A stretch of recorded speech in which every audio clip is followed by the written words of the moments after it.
विधानभवनात गोपीचंद पडळकर आणि जितेंद्र आव्हाड यांच्या कार्यकर्त्यांची हाणामारी। आव्हाडांचा कार्यकर्ता नितीन देशमुखवर पडळकरांचा कार्यकर्ता ऋषिकेश टकलेचा हल्ला। घटनेनंतर दोघांकडूनही दिलगिरी व्यक्त।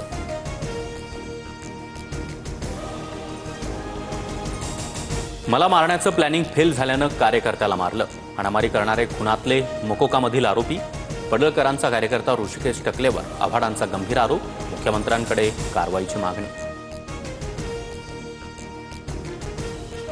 विधानसभेत मारामारीचा प्रकार अशोभनीय, कारवाई झालीच पाहिजे।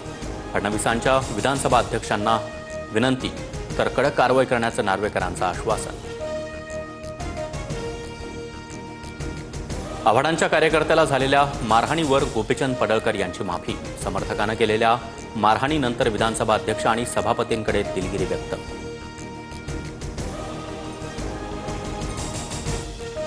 साहेब पडळकरला मी मारणार, त्याला त्याची मस्ती दाखवतो। आव्हाडांच्या कार्यकर्त्याची जयंत पाटलांसमोर धमकी।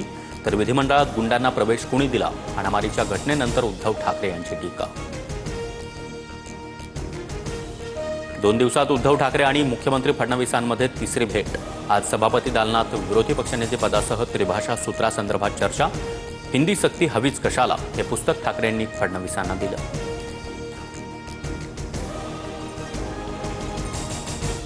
फडणवीसांची ऑफर नव्हे, टपल्या टिचक्या। मुख्यमंत्री फडणवीसांनी उद्धव ठाकरेंना दिलेल्या खुल्या ऑफरवरून संजय राऊतांचा टोला। भ्रष्टाचाराचे आरोप कुणावर करता? डिनो मोरियानं तोंड उघडल्यास कितीतरी लोकांना मोरिया होईल। उपमुख्यमंत्री शिंदे ठाकरेंच्या शिवसेनेवर संतापले।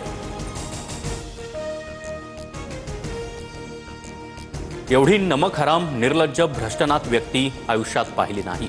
उद्धव ठाकरेंवर आरोप करताना लाज वाटली नाही का? आदित्य ठाकरे यांचा एकनाथ शिंदेंवर घणाघात। थेट वादविवाद करण्याचं देखील चॅलेंज। मुख्यमंत्री फडणवीसांच्या वाढदिवसाला जाहिरात, होर्डिंग, उत्सव नको। बॅनरबाजी केल्यास पक्षाकडून शिस्तभंगाची गंभीर दखल घेतली जाणार। मुख्यमंत्री सहायता निधीला योगदान देण्याचं आवाहन। असा एकही नेता अधिकारी नाही जो त्या हॉटेलवर गेला नाही। हॉटेलमध्ये 8 कोटींचे कॅमेरे लावले। हनी ट्रॅप प्रकरणावरून जितेंद्र आव्हाड यांचा गंभीर आरोप।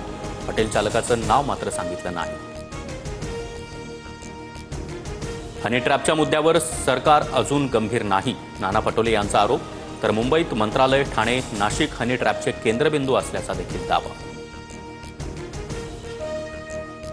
हनी ट्रॅपचा मुद्दा सरकारनं गांभीर्यानं घेतला। विरोधकांच्या आरोपांना उपमुख्यमंत्री शिंदेंचं उत्तर। तर हनी ट्रॅपबाबत कोणतीही तक्रार नाही, गृहराज्यमंत्री योगेश कदम यांच्याकडून स्पष्ट। भाजपच्या मॅरेथॉन बैठकांचा सिलसिला सुरूच। मुख्यमंत्री फडणवीसांकडून आमदारांसोबत पूर्व विदर्भातील आढावा। आगामी स्थानिक स्वराज्य संस्था निवडणुकीच्या अनुषंगानं माहिती घेतली।